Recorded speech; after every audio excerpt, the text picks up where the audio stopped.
Bonjour à tous, bienvenue sur Citrouille et Citron.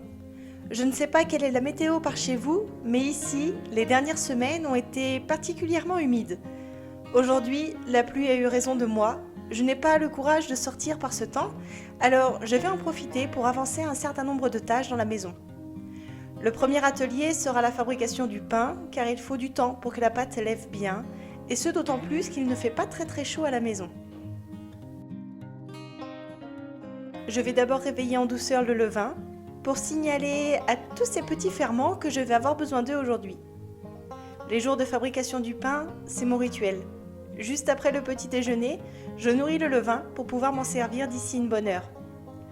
Un peu d'eau, un peu de farine et c'est tout. C'est une magie naturelle qui m'épate à chaque fois.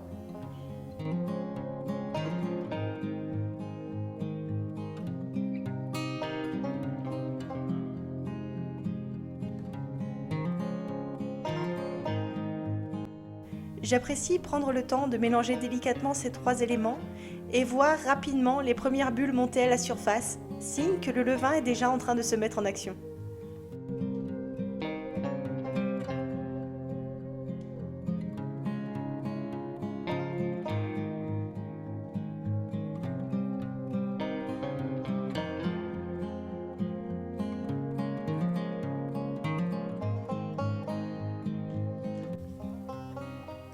Pour lui laisser le temps de se réveiller correctement, je vais repiquer 3 boutures de rosier.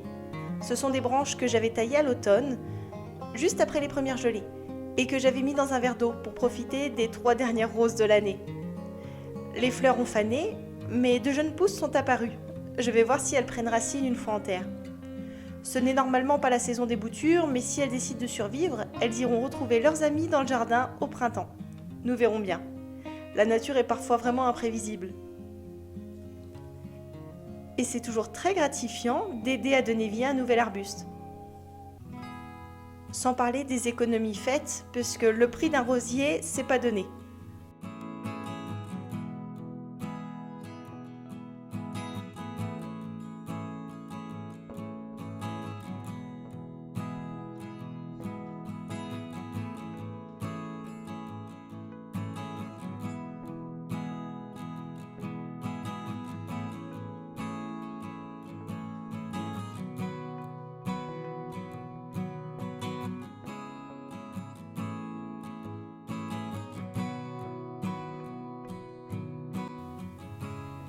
Puisque j'ai le temps, je vais également en profiter pour faire la recherche des cosmétiques.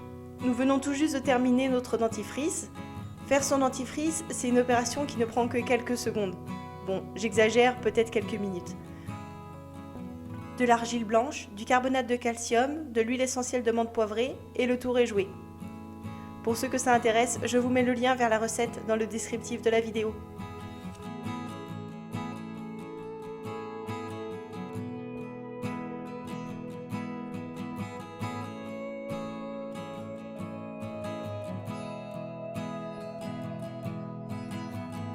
Avec ce petit pot, nous en aurons pour plusieurs semaines. J'utilise toujours de l'huile essentielle de menthe poivrée car ses propriétés sont intéressantes pour un dentifrice et parce qu'aussi j'apprécie beaucoup son odeur. C'est parfait pour une haleine fraîche.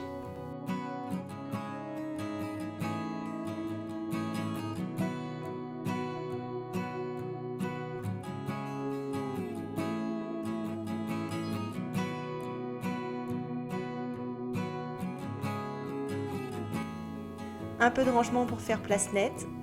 Cet été, j'ai fait sécher de délicates fleurs de lavande.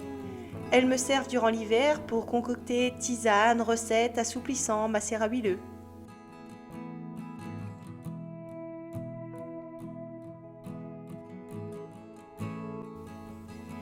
Ce macérat huileux-là travaille depuis plusieurs semaines. Je m'en sers pour recharger ce flacon pompe, idéal pour ne pas mettre d'huile partout dans la salle de bain. J'aime privilégier l'huile de tournesol que nous produisons nous-mêmes, mais nous n'en avons plus malheureusement. Alors pour ce macérat, c'est huile d'olive. Huile d'olive bio et française, fleur de lavande. C'est mon huile corporelle préférée en toute saison. Elle nourrit la peau, en prend soin et sent bon la Provence, même si la lavande vient du jardin. Ce simple flacon, rempli avec seulement 2 ingrédients plus que naturels, vaut tous les tubes de crème du commerce. Il me suit partout. en déplacement professionnel, en vacances.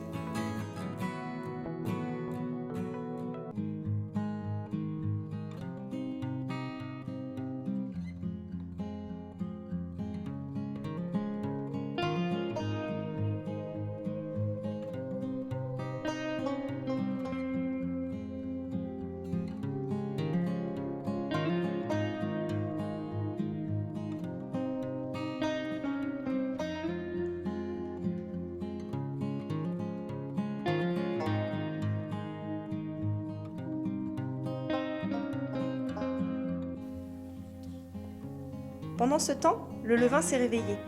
Les petites bulles à la surface me signalent qu'il est prêt à passer à l'action. J'utilise une farine bio, aux graines et aux légumes secs. Elle est facile à travailler et donne de super résultats à chaque fois. Le pain qui sortira du four ce soir sera craquant grâce aux graines et légèrement sucré grâce aux fruits secs. Je fais au moins un pain par semaine. Cela nous permet d'avoir un produit qui se conserve très bien tout en choisissant nous-mêmes les farines. C'est clairement l'avantage du fait maison, on peut personnaliser à 100% les recettes. Je vous mets également le lien pour la recette de mon pain au levain dans le descriptif de la vidéo, je vous le conseille vraiment. Généralement, l'atelier pain a lieu le week-end car il faut le pétrir plusieurs fois dans la journée avant de le mettre au four. Ce que j'adore, c'est l'odeur qui embaume la maison quand le pain est au four. Je ne saurais pas comment vous décrire ça, mais c'est ultra réconfortant. Ça remplit la maison d'amour et de vie, une odeur de gourmandise et de bonheur. Mais avant ça, il y a le pétrissage et le façonnage. Travailler la pâte, la pétrir, l'étirer, la bouler, la sentir s'assouplir peu à peu, voir la boule se former entre mes mains, deviner sur le bout de mes doigts les graines et les fruits à chaque passage. C'est une activité thérapeutique et relaxante. Comme beaucoup de choses, cela ne s'apprend pas du jour au lendemain et je ne suis clairement pas une experte. Mais je suis toujours très fière au moment de sortir le pain du four. Quel plaisir de découvrir l'apparence du pain, à chaque fois différente de la précédente, une fois le nuage de vapeur brûlante échappé du four. L'opération extraction du pain de la cocotte sans se brûler les doigts est toujours délicate. Mais ensuite, quel bonheur de sentir la chaleur de la croûte qui réchauffe les mains. Le plus difficile, c'est d'attendre que le pain refroidisse un peu avant de pouvoir enfin découper et déguster une tranche encore bien tiède. À mon avis, c'est à ce moment-là qu'il est le meilleur. La chaleur démultiplie les arômes, la mie est fondante et la croûte craquante à souhait. Ça, c'est la récompense d'une journée productive et le réconfort d'une journée pluvieuse.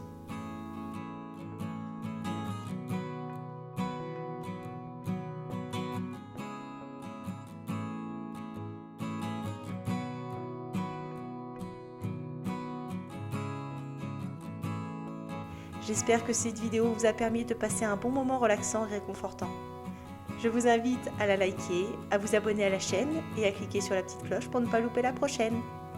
Et moi, je vous dis à très bientôt sur Citrouille et Citron.